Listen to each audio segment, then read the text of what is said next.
किसान भाई और बहनों, आज आपका तप भगवान कृष्ण के तप से भी बड़ा तप हो गया है। आप जानते हैं, भगवान कृष्ण कर्मयोगी कहलाते थे। उनका जन्म जेल में हुआ था और बहुत तेज बारिश के होते हुए भी उनके पिताजी नदी पार करा के उन्हें कहीं गोकुल में छोड़ के आए थे। आप जानते हैं, दुनिया में जितने भी कर्मयोगी हुए हैं सब जेल में पले हैं। हिमालय की कंदराओं में जिन भी लोगों ने तप किया वो स्वामी और सन्यासी कहलाए, लेकिन जिन्होंने जेल में तप किया वो कर्मयोगी कहलाए। हिंदुस्तान नहीं बल्कि दुनिया का इतिहास है आपके सामने। आप देखते हैं कि देश की आज़ादी के लिए लोगों ने जेलों में तप किया। कोई भी हिमालय की कंदराओं में जाके तप नहीं करके आता था, चाहे वो गांधी हो, जवाहर हो, पटेल हो, सुभाष हो, कोई भी हो। सब जितने भी कर्मयोगी जिनकी बल से, जिनकी ताकत से, जिनकी तपस्या से हमें आज़ादी मिली, सब के सब ने जेलों में कर्मयोग की तपोभूमि में तपस्या की थी। आपका वो तप पूरा हो गया। आपने बहुत ही कड़कती सर्दी के अंदर, बरसात के अंदर और बहुत ही तपस्याओं के साथ आपने 3 महीने के करीब अपना समय तपस्या में गुजारा है। आज आप शाम के शाम नहीं हैं, आप हिंदुस्तान के सबसे बढ़िया कर्मयोगी हैं। आपने जो कमाल किया है वो आप समझ नहीं सकते, आप भी नहीं जान सकते।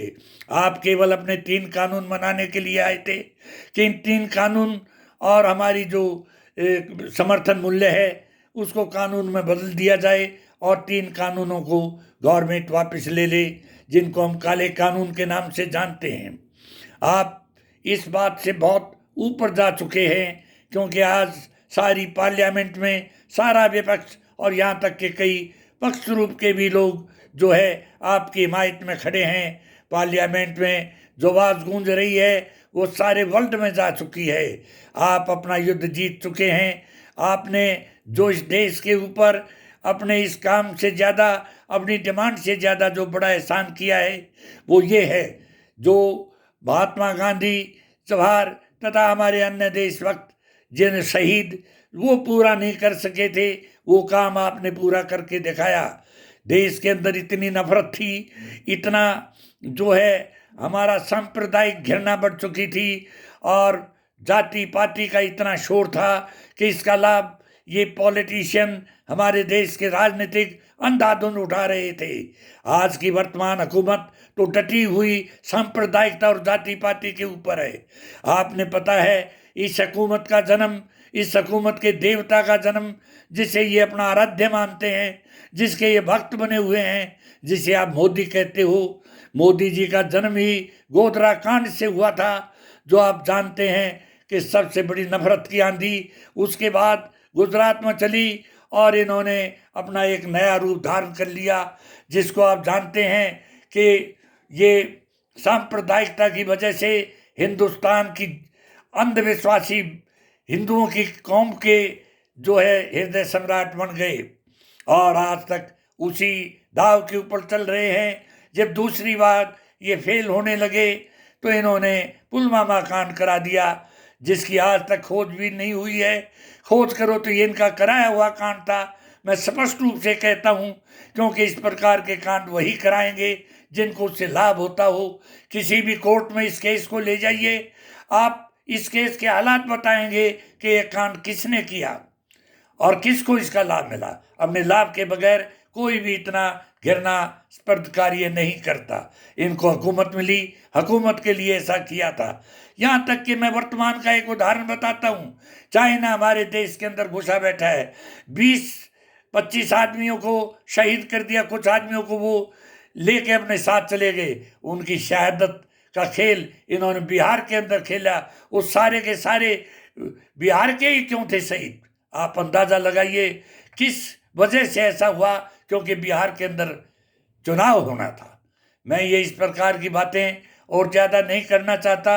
मैं अब जरूर ये चाहूँगा कि हिंदुस्तान की हुकूमत हमारी वो हुकूमत है जिनके लिए आज ये सत्याग्रह के लोग, किसान भाई सत्याग्रह पे बैठे हुए हैं और अपनी झोली फैला के हुकूमत से अपनी मांगे मनवाना चाहते हैं। ये वही आदमी है, मोदी जी याद रखो, जिन्होंने आपको इस गद्दी तक पहुंचाया। चाहे ये बेचारे सांप्रदायिकता की आंधी में अंधे हो चुके थे, जात पात की आंधी में अंधे हो चुके थे, लेकिन वोट आपको दिया, आप इनकी वजह से हुकूमत में हैं। लेकिन आपने इनको धोखा देने के लिए हुकूमत में आने के बाद आपने जो है पूंजीपतियों की शरण ले ली और पूंजीपतियों को अपना आराध्य बना लिया। आप जानते थे कि गरीब किसान, गरीब मजदूर, यहाँ की गरीब जनता को आप पैसे से खरीद सकते हैं, पैसे के बल पे उनमें फूट डाल के आप चुनाव जीत सकते हैं। इसलिए आपके चुनाव की और आपकी पॉलिटिक्स की मेन ताकत पैसा बन गया और आपने जो है पूंजीपति उनके सामने अपना सिर झुका दिया। जो कुछ भी किया आज तक आपने 7 साल में उनके लिए किया। आप जानते हैं कि अभी जो कोरोना काल आया था और इसमें सब कुछ बंद हो गया था, हमारी जो है जीडीपी -24 के करीब पहुंच गई थी। उस टाइम भी इन पूंजीपतियों की तिगनी चुगनी जो है संपत्ति बढ़ी। इसका क्या कारण है? ये गरीबों के लिए ही क्यों आया कोरोना, उनके लिए कोरोना क्यों नहीं आया? ये सब आपकी करामात है। आप उनको हमारे सारे देश का धन दे दिया, उनको आपने सारा ये रिजर्व बैंक ऑफ इंडिया और कोई भी साधन आपको प्राप्त होता था सब उनको पकड़ा के विदेशों में भेज देते थे। आज उनकी भी हालत बहुत बुरी है। न केवल हिंदुस्तान में उनके कारोबार का बायकॉट किया जा रहा है। आपको जान के कष्ट होगा कि मोदी जी हिंदुस्तान के अलावा आपके इन साथियों का 40 कंट्रीज ने, 40 देशों ने इनके सामान का ये हाल कर दिया है कि वो निर्यात नहीं कर सकते और उनकी हालत बुरी हो गई है। जब तक उनका माल बिकेगा नहीं, जब तक दूसरा माल कहाँ से आएगा?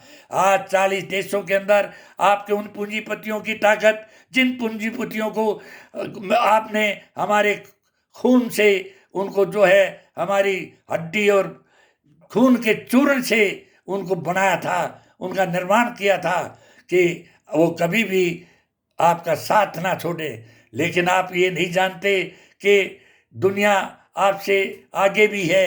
दुनिया के देशों ने किसानों के, हिंदुस्तान के किसानों की हालत देखकर 40 कंट्रीज ने आज ये बायकॉट कर दिया कि आपके जो आदमी जिन देशों में जिनसे आपके प्यारे थे, जिनसे सीना मिला करते, आप जिनको अपने साथ झुलाया करते, उन देशों में जो भी इनका पैसा लगा हुआ है, उससे जो कुछ भी प्रोडक्शन होता है उसको इन्होंने बंद कर दिया कि इसका निर्यात जब तक नहीं होगा, जब तक जो है वो नहीं चाहेंगे। अब वो रोते हुए आपके पास आते हैं और आपको कहते हैं कि यहाँ से हमें जो 10 पैसे का फायदा होना था, हमारा वहाँ पर नुकसान 100 रुपये का हो रहा है। मोदी जी इनके कानूनों को मान लो। आपने हमारे सामने जो झूठ बोला, हमें जो परेशान किया, हमारे साथ जो आपने बेईमाना किया, उसके लिए हम आपको माफ़ करते हैं। इन किसानों की डिमांड को पूरा करिए। वो भी आपके सामने अब यही मजबूरी में कह रहे हैं कि इनकी किसानों की जो 3 कानून काले आपने बनाए थे इनके लिए, उनको माफ़ कर दीजिए और जो भी ये मांगते हैं कि हमारा कम से कम समर्थन मूल्य जो है उसको कानून का रूप दे दीजिए। आज पार्लियामेंट में भी आवाज़ है, आपकी आरएसएस में भी आवाज़ है, आपके 100 से ज़्यादा एमपी जो पार्लियामेंट में हैं वो भी आज किसान के साथ हैं। आप जानते हैं कि अब आपकी हालत क्या है। आपको इधर उधर कूदना फांदना पड़ रहा है, कहीं भी आपको ये दिखाई नहीं देता कोई आपके समर्थन में खड़ा होके आपकी कुर्सी को बचा सकता है। आपने देखा सारे देश का किसान, सारे देश का विद्यार्थी, सारे देश का टीचर, सारे देश के ओबीसी, सारे देश के एसटी, एसटीडी जो भी हैं, सब के सब आपके सामने आ खड़े हुए हैं। आप कितनी ही खाइयाँ खोद लें, कितनी ही जो है कीले गाड़ लें सड़क पर, कितने ही आप कांटेदार तार लगा दें और कितनी ही आप कंक्रीट की दीवारें चल लें, लेकिन आज किसान सारे हिंदुस्तान का पहुंच चुका है जो दिल्ली में बैठे उनके साथ। क्यों? अपनी आत्मा से वो साथ आप देख रहे हैं। हिंदुस्तान के अंदर जगह जगह पर कितनी बड़ी बड़ी किसान पंचायतें हो रही हैं और उन किसान पंचायतों में यहाँ तक मांग कर दी गई है कि हमारी डिमांड तुम क्या रोकोगे, अपनी कुर्सी को बचा के देखिए। ऐसी ऐसी डिमांड हो रही हैं, आप अंदाज़ा लगाओ। जिस प्यार से गरीब के बच्चे को हम लेके आए थे इस गद्दी के लिए, आज वही हजार लाखों का कोट पहन के, पैंट पहन के ओबामा के सामने जब ही बदल गया था। हमें शक हो गया था कि आदमी प्यार का नहीं, इसको धन की हवस है और ये हमारा गरीबों का कुछ नहीं कर पाएगा। 7 साल तक इंतजार किया। 7 साल के बाद जब आपने हमारी रगों से जो खून लिया था, जब हमने वापस मांगा तो आपने जहर चढ़ा दिया। जब हमने आखिर आके ये सत्याग्रह करना पड़ा, आपको मैं बता देता हूँ कि मोदी जी आज इन सत्याग्रहियों का काम हो चुका है। आप नहीं, आपके आने वाले गवर्नमेंट जो 10-20 दिन में आ जाएगी वो करेगी इस काम को पूरा।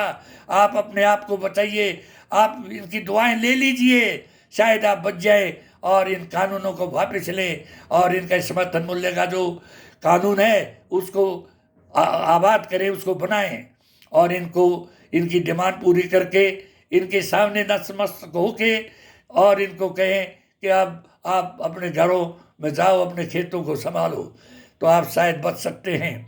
आपको मैं एक चीज़ बता देना चाहता हूँ कि आप किसी भी सत्याग्रह को रोकने की ताकत नहीं रखते। कुछ दिन पहले सन 1973 की बात है, शिक्षकों का एक आंदोलन हुआ था जिसका संचालक मैं भी था। उस आंदोलन में 50,000 से ज़्यादा लोग जेलों में गए और जब हिंदुस्तान की जेलें भर गई तो अपोजिशन के जो लोग थे पार्लियामेंट के अंदर, उन्होंने इंदिरा गांधी से कहा था कि इंदिरा गांधी जी या तो इनकी डिमांड पूरी हो जाए, नहीं तो कल हम शिक्षकों के साथ जेल में बैठेंगे और जब तक इनकी डिमांड पूरी नहीं होगी हम पार्लियामेंट में नहीं आएंगे। इंदिरा जी की भी जो इतनी ज़बरदस्त ताकतवर प्रधानमंत्री थी जिसने ऐसी सर्जिकल स्ट्राइक की थी कि पाकिस्तान की गर्दन कहीं रख दी और उसका धड़ कहीं रख दिया। आपकी सर्जिकल स्ट्राइक तो सिर्फ हमें बेवकूफ़ बनाने के लिए होती है और वोट लेने की होती है, वो देशभक्ति के लिए थी, देश को बचाने के लिए थी।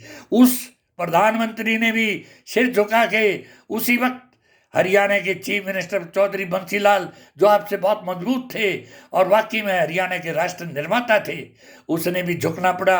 सारी डिमांड मांगी गई, हरियाणा से उनको हटाकर हमारी डिमांड के ऊपर कहीं केंद्र में बुला के कोई मंत्री बनाया गया था। आपकी तो औकात कुछ है ही नहीं, आप कहाँ जाओगे, आपके लिए कोई जगह नहीं बची है। आज जब सारा हिंदुस्तान, सारा दुनिया जिसमें आप सीना मिला के मिल के आते थे, जहाँ आप हाथ मिलाते थे, सारे हिंदुस्तान को के पैसे को आपने जहाज और अपनी यात्राओं में उड़ा दिया। सारी दुनिया का चक्कर काट के जब वापस आए तो आज क्या देख रहे हैं, कोई भी देश आपको बुलाकर आपका स्वागत करने वाला नहीं। यहाँ तक कि 26 जनवरी को आपने इंग्लैंड के प्रधानमंत्री को बुलाया था एक अपने अतिथि के रूप में, इनकार कर दिया। कहाँ है आज हमारे देश की इज्जत, कहाँ है हमारे देश की वो इज्जत जो कभी 72 साल तक बनी रही। ये आपने चीन को आराम से बुला के बैठा लिया, कहाँ गई वो आपकी लाल आंखें, कहाँ है आपका वो दम जिस दम से आप आज किसानों से लड़ना चाहते हो, वो दम चाइना के लिए कहाँ निकल गया। चाइना हमारी 10 जगह कोशिश कर रहा है अंदर आने की और अंदर आके बैठ चुका है। हमारे पड़ोस में गांव बना लिए हैं और उन गांव में लोग आबाद हो गए हैं। तुम्हारे ऊपर लानत है कि हमारे देश का सिर झुका दिया, हर जगह हमारा सिर झुका दिया। आपको लानत इस बात की, आप किस लिए, आपकी मंशा खत्म हो जानी चाहिए अब राजनीति में रहने की। आप जानते हैं इस प्रकार की सोच जिन लोगों की होती है उन लोगों का हिटलर जैसा हाल होता है, जो डिक्टेटर बनना चाहते हैं और डिक्टेटरों का एंड कैसे होता है, इतना इतिहास तो आप भी जानते होंगे। मोदी जी, मैं और ज़्यादा नहीं कुछ बताना चाहता, आपको एक अवसर देता हूँ अपने आप को बचाने के लिए सिर झुका के मेरे किसान भाइयों की डिमांड मान लीजिए और आप इनसे क्षमा मांग के इनको घर जाने के लिए कहिए, आपका कल्याण हो जाएगा। मैं आपको अपना परिचय देना चाहता हूँ। आप जानते हैं कि मैं ललित शर्मा मेरा नाम है, मेरी बहुत वीडियो आपके खिलाफ इस बात के लिए आई हैं, आप मेरे ऊपर कोई भी एक्शन नहीं ले पाए। एक्शन लेना चाहिए, आपने ज़रूर मेरे ऊपर एक्शन लेना चाहिए, क्योंकि मैं खुल के आपके खिलाफ, आप जानते हैं कि ये ऐसे आंदोलन जो सफल हुए हैं उनका हमने संचालन भी किया है। आज मैं इन किसानों के साथ हूँ। इस आंदोलन को हिंदुस्तान का शिक्षक और विद्यार्थी मरने नहीं देगा, ये मैं शपथ खा के कहता हूँ। मोदी जी नोट कर लें। मैं एक रिटायर्ड प्रिंसिपल हूँ, मेरी आयु 80 वर्ष है, और जो कुछ बचा है सांस वो सिर्फ देश के लिए अर्पित है। मैं कफन बांध के अपने साथ लेके चलता हूँ। मुझे पता है तुम कभी भी मुझे गोली मरवा सकते हो। कफन साथ है और मेरे दाह संस्कार के पैसे उसमें बंधे हुए होते हैं।